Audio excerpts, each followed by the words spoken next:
को बाहर ले जाना, जस्ट प्लान करना और प्लान करने के बाद बच्चा को गाइड कर देना, उसे कोई आता पता नहीं रहता है तो मानव तस्करी का रहता है। हो सकते हैं मानव तस्करी।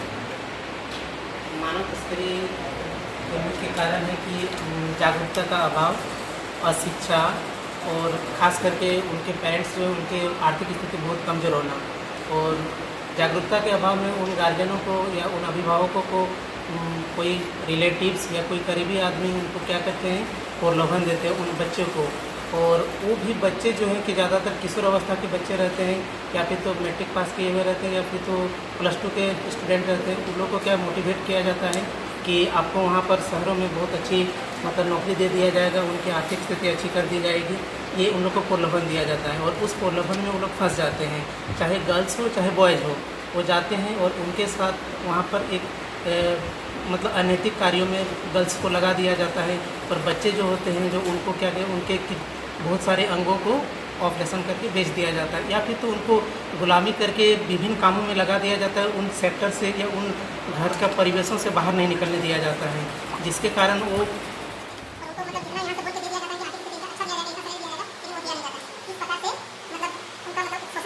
खास करके झारखंड में सर जो है कि खूंटी, सिमडेगा, लोहरदगा और जो है कि इसका जो रांची वाला जोन है, तो इसमें खास करके इसमें हम लोग सर्च भी किए हैं, हम लोग इसको पढ़ाते भी हैं। तो जो CKP जो चक्रधरपुर स्टेशन है ना, उस स्टेशन में मतलब खास करके इन लोगों को पकड़ा भी जाता है। ज़्यादातर गिरोह वहीं से पकड़ाते हैं, और रांची के जो हटिया वाले दोनों स्टेशन में इन लोगों को पकड़ने के लिए, और वही लोग गिरोह लोग वहीं खास करके उन दोनों स्टेशन से ही लेकर के लड़के हुए। वहाँ पर एक NGO है, आशा NGO, वो इस पर बहुत काम कर रही है, रांची में ही काम कर रही है। और इस पर जो है कि हम लोग के जो क्षेत्र है, जैसे मेरा पोस्टिंग पार्टी में, तो वहाँ पर जो है कि वहाँ पे एक NGO भी है जो काम किए हैं, और 2 बच्चे इस प्रकार का मतलब उनको जो रूरल एरिया है वहाँ से लाया गया। 2 बच्चे को लेकर के जा रहे थे। धनबाद जो है स्टेशन से उन लोग को मतलब क्या किया गया, मतलब SP को फ़ोन करके फिर से उन लोग को पकड़ाया गया। तो फिर दोनों बच्चे से मतलब वो दोनों जो है ना, उन लोग को टाइम दिए थे, और टाइम देने के बावजूद भी आए नहीं। टाइम दिए थे कि 5 बजे जो है ना, कोई मतलब राजस्थान कालका एक्सप्रेस है, वो सुना रहे थे, कालका एक्सप्रेस के लिए टाइम दे टिकट दे चुके थे, लेकिन जो ले जाने वाले थे वो आए ही नहीं। क्या नशा भी जो है मानव तस्करी का एक कारण हो सकता है? कारण हो सकता है क्या नशा? सर, नशा भी एक कारण हो सकता है, क्योंकि ये ज़्यादातर देखा गया है कि जिस परिवार में अगर कोई परिवार का मुखिया नशे के लत में है, तो उस परिवार की आर्थिक स्थिति बहुत ज़्यादा अच्छी नहीं है, क्योंकि वो जितनी भी कमाई करता है वो परिवार की ज़रूरतों पे न खर्च करके अपने नशा करने की आदत पे खर्च करता है।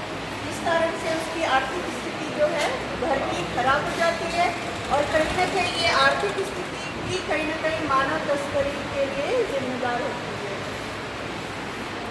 है क्या? बिल्कुल सर, गरीबी भी मानव तस्करी का एक कारण है, क्योंकि एक उदाहरण के साथ समझाइए। जैसे मान के चलिए सर, कोई घर अगर कोई आदमी अगर गरीब है, तो उसका खाने पीने का जो अगर उसके घर में बाल बच्चे हैं, तो उसको अगर खाने पीने की कोई दिक्कत होती है, इस स्थिति में मान के चलिए सर, और अगर मान के चलिए अगर किसी जगह चले गए, अगर वो जगह उनके लिए अनभिज्ञ है, तो वहाँ से उसको किसी प्रकार से कोई अगर गिरोह उसको उठाकर ले जाता है, तो गरीबी भी इस तरह से देखा जाता है कि वो मानव तस्करी का एक हिस्सा है। आप कैसे किया जाता है मानव तस्करी को कम या समाप्त कैसे? अज्ञानता दूर करके मानव तस्करी को हम लोग कम कर सकते हैं। जैसे किसी परिवार में कोई शिक्षित नहीं है, ठीक है, तो वहाँ पे लोग कमाने वाले नहीं हैं, और अगर उस परिवार के सदस्य शिक्षित होंगे तो जाहिर सी बात है वो कुछ कमाएंगे, इस वजह से उनकी आर्थिक स्थिति सुधरेगी। आर्थिक स्थिति सुधरेगी तो फिर मानव तस्करी को रोका